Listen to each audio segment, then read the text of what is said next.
pursuance of the policy of world dictatorship, President Roosevelt has refrained from nothing in order to prevent Germany and Italy to create conditions which could secure their existence.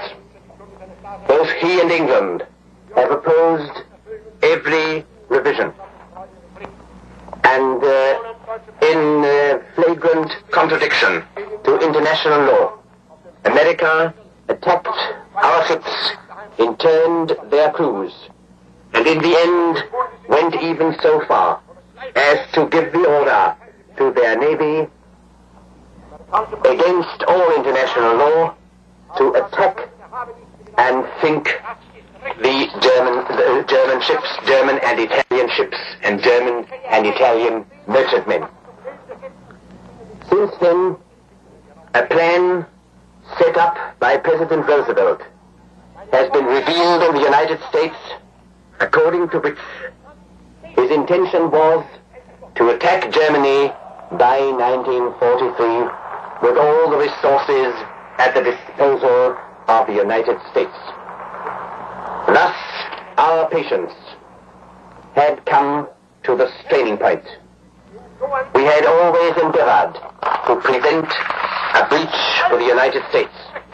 But now, Italy and Germany are forced, in loyal fulfillment of their obligations under the tripartite agreement, to associate themselves with the struggle of Japan against America and England.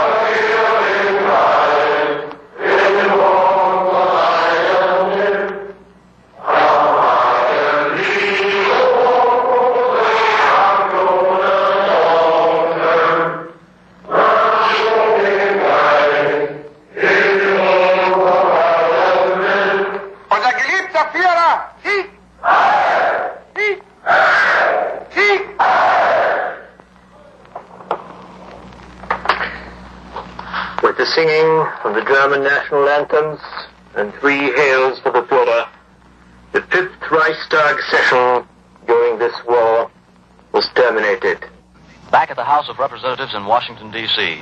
And now the message from President Roosevelt has arrived. The reading clerk will read it to the House. We take you to the platform. Congress of the United States, on the morning of December 11th, the government of Germany, pursuing its course of world conquest, declared war against the United States. The long known and the long expected has thus taken place. The forces endeavoring to enslave the entire world are now moving towards this hemisphere. Never before has there been a greater challenge to life, liberty, and civilization. Delay invites greater danger. Rapid and united effort by all of the peoples of the world who are determined to remain free will ensure a world victory of the forces of justice and of righteousness over the forces of savagery and of barbarism. Italy also has declared war against the United States. I therefore request the Congress to recognize a state of war between the United States and Germany, and between the United States and Italy. Franklin D. Roosevelt, the White House, December 11, 1941. Hello, everybody. This is Station Debunked, the station that debunks war propaganda, war hysteria, war profiteers, and war criminals. We are on the air every night at 8:30 p.m. Central War Time, operating on 7.2 megacycles. We'll start our program in about 1 minute.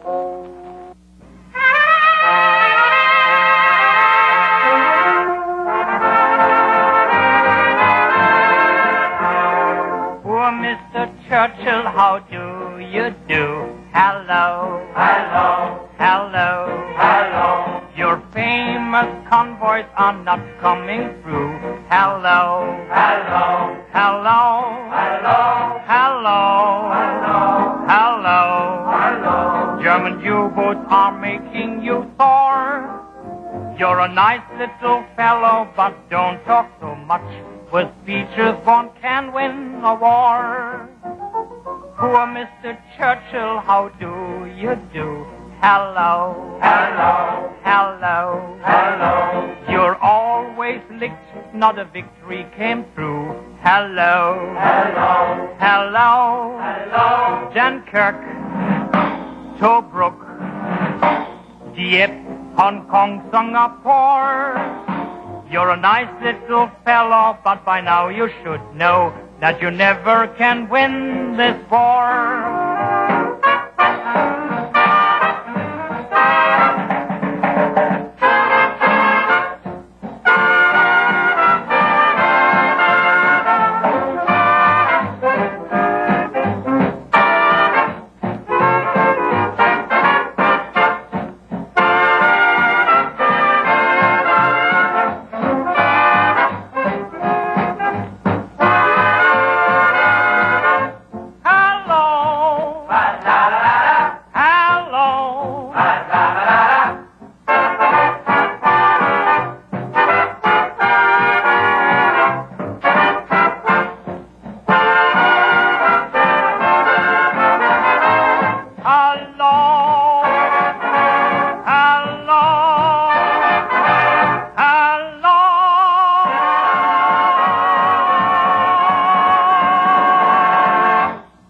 From the heart of Hitler Germany, your messenger Paul Revere greets you again. Countrymen, friends, foes, Jew haters, and Jew servers. The way to a man's heart is through the stomach. Now that's an old slogan that's been employed since Adam's day by Eve's sisters on their own sacred, feminine propaganda front. Wars are won by well-fed bellies. That also has been the squawk of world enemies of Christian civilization. Hunger will beat the Nazis. Ah, yes, hunger will beat the Nazis. Europe is on the verge of starvation. Oh, have you not seen these statements ad nauseam splattered over the front pages of your own daily papers? A belly full of straw. That is the best that the continental dweller can expect. A belly full of straw. Well, well, well, thus it goes. The Axis battle for food has long, long since been won. The richly productive agrarian territories, which have been brought into the field of Axis economy in the last year and 3 months, have set at naught all the dire prognostications of Axis enemies.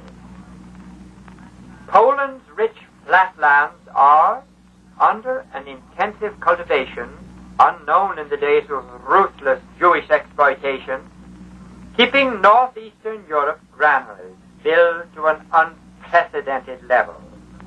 What are your Soviet and Brit accomplices in crime depending upon for their nourishment? Fee-fi-fo farm, I smell the blood of an Englishman. Be he alive or be he dead, I'll grind his bones to make my bread. Churchill and Roosevelt are offering the bones of their own countrymen to make bread of victory for your benefit. Tell me, my dear fellows, are you willing to eat it? Cry out aloud. Cry out aloud for a decent leader. Let us all seek to get our country back. It is for this reason, of course, that I, Robert H. Best, a native-born and forever loyal son of South Carolina, have thrown my hat into the ring also in the campaign for congressional seats. As I have told you in previous talks, I realize quite well that I cannot return to America until the war is already a thing of the past. Wherefore, I cannot occupy any of the seats to which you elect me in November. By voting for me, however, you will be registering an effective and absolutely legal protest against the greatest betrayal in history, namely, against the betrayal of America to the kite by America's renegade number one, Franklin D. Roosevelt. Vote for me for every position of every kind in your community. Vote for me for every position everywhere, throughout the whole of America, unless some other candidate for the same office in your community declares openly that he will do his utmost to deliver you from Roosevelt and from the kite curse which now controls almost every branch of our national, state, county, and city government. BBB, Triple B, Best Berlin Broadcast. Carry on. Now to tell you more about Columbia's invasion planning, here is the CBS Director of News Broadcasts, Paul W. White. Mr. White. Our instructions to the CBS World News staff are based on the belief that bad handling of the news may cause more casualties than enemy bullets. If we are too optimistic in our reports, civilians at home may believe prematurely that the war has been won and take it easy. If we are too pessimistic, that too may cause a serious drop in production. Accordingly, our men have been told this. No matter what the news, keep your voice informative and unexcited. Be sure to label properly all reports. If there is no confirmation of enemy dispatches, then say so. And when we don't know, say that too. There are going to be times when we don't know any more about a given situation than people who are listening. Let's tell the audience just that. In short, CBS men are told to aim always for the confidence, the trust of the listener, and to remember that winning the war is a lot more important than reporting it. Under the command of General Eisenhower, Allied naval forces, supported by strong air forces, began landing Allied armies this morning on the northern coast of France. The communique will be repeated. Under the command of General Eisenhower, Allied naval forces, supported by strong air forces, began landing Allied armies this morning on the northern coast of France. This ends the reading of communique number 1 from Supreme Headquarters, Allied Expeditionary Force.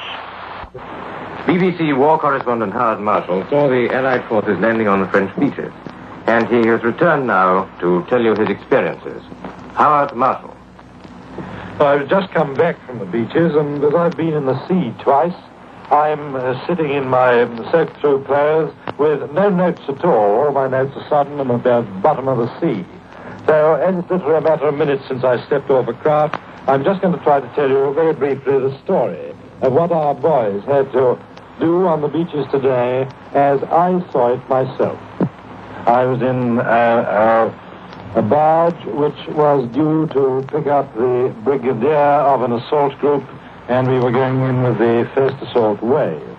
So we circled round with the various types of vessels, opening fire on the beach, which we could see quite plainly in the dim morning light, opening fire on the beach in their own manners and at the appointed time.